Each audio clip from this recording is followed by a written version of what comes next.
ગુજરાતના ગૃહ વિભાગ અને કાયદા વ્યવસ્થાએ અસામાજિક તત્વો પર હવે સપાટો બોલાવ્યો છે, જેણે સરકારી તંત્રમાં બેઠેલા ભ્રષ્ટાચારીઓ અને જમીન તેમજ ખનીજ ચોરી કરતા ભૂમાફિયાઓના જોવા જઈએ તો અહીંયા હોશ ઉડાવી દીધા છે। શું છે સમગ્ર મામલો, તેના વિશે વિગતે ચર્ચા કરીશું। નમસ્કાર, હું છું પ્રથમ મોદી, આપ જોઈ રહ્યા છો નિર્ભય ન્યૂઝ।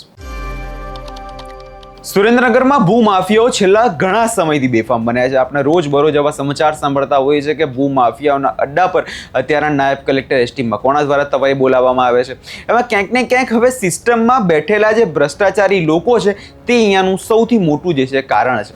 અને હવે સુરેન્દ્રનગર પોલીસે એક સનસનાટીપૂર્ણ ઓપરેશન પાર પાડ્યું, જેમાં સરકારી અધિકારીઓની ગુપ્ત માહિતી ભૂમાફિયાઓ સુધી પહોંચાડતા બહુ જ મોટા રેકેટનો અહીંયા પર્દાફાશ કરવામાં આવ્યો છે। વિગતવાર જો ચર્ચા કરવામાં આવે તો પોલીસ દ્વારા આ કડક ઓપરેશન સુરેન્દ્રનગર જિલ્લાના ખાસ કરીને 3 મુખ્ય તાલુકાઓમાં ચલાવવામાં આવ્યું હતું, જેમાં મૂળી, સાયલા અને થાનગઢ તાલુકાઓનો અહીંયા સમાવેશ કરવામાં આવે છે। આ એવા વિસ્તારો છે જ્યાં લાંબા સમયથી ગેરકાયદે ખનન અને ખનીજ ચોરીની ફરિયાદો ઘણી બધી આવતી હતી, પરંતુ દર વર્ષે જ્યારે પણ ગાંધીનગર કે સ્થાનિક કક્ષાએથી દરોડા પાડવાનું આયોજન કરવામાં આવે ત્યારે ભૂમાફિયાઓને પહેલેથી જ ખબર પડી જતી હતી અને તેઓ એલર્ટ થઈ જતા હતા।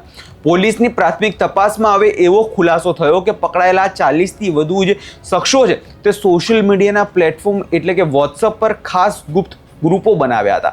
આ વોટ્સઅપના ગ્રુપોના માધ્યમથી તેઓ ગેરકાયદે ખનન સાથે સંકળાયેલા જે માફિયાઓ છે તેમની પળપળની માહિતી જે છે આપતા હતા।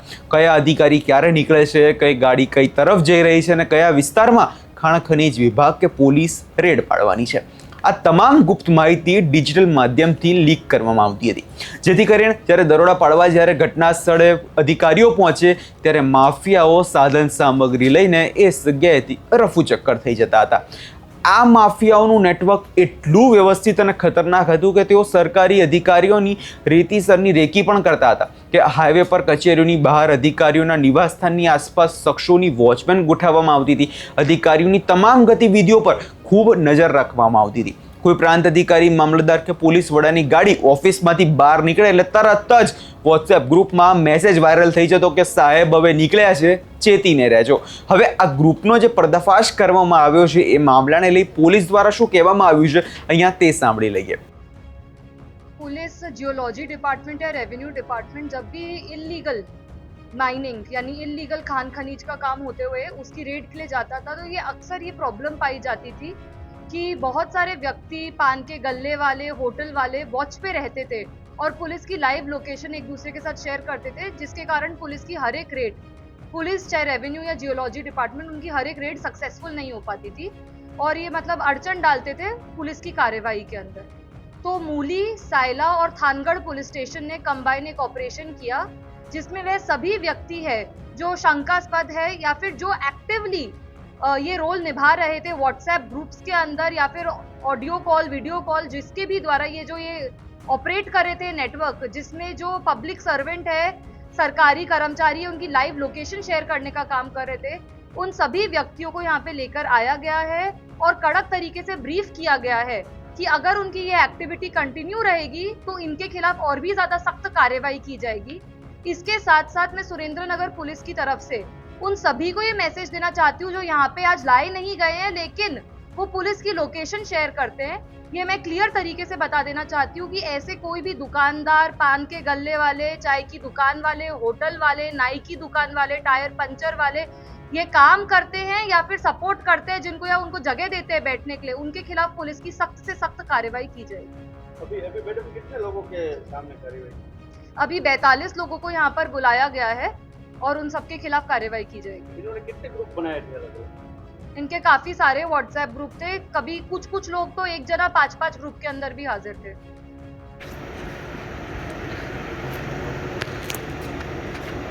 अभी वहाँ जવું પડશે।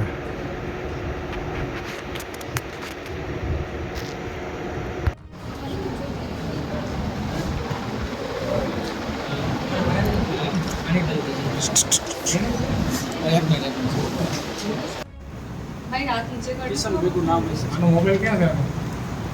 મૂડીવાળા किशन बेकू नाम है से मेरा किशन भी नहीं साथ है नहीं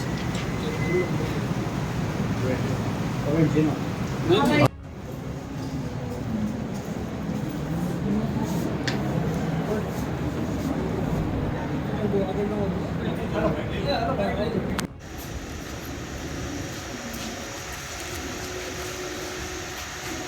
બહુ આવે.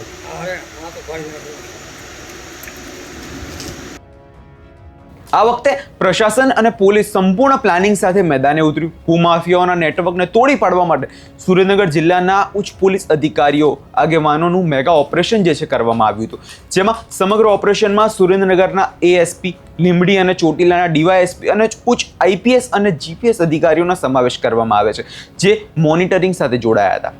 આ સિવાય સાયલા, મૂળી અને થાનગઢ પોલીસ ઇન્સ્પેક્ટરના પીઆઈ અને સબ ઇન્સ્પેક્ટર સહિત પોલીસની આખી ટીમ જે છે તે અલગ અલગ જગ્યાએ એક સાથે પહોંચી અને ગુનાહિત નેટવર્કનો સફાયો જે છે કરવામાં આવ્યો હતો.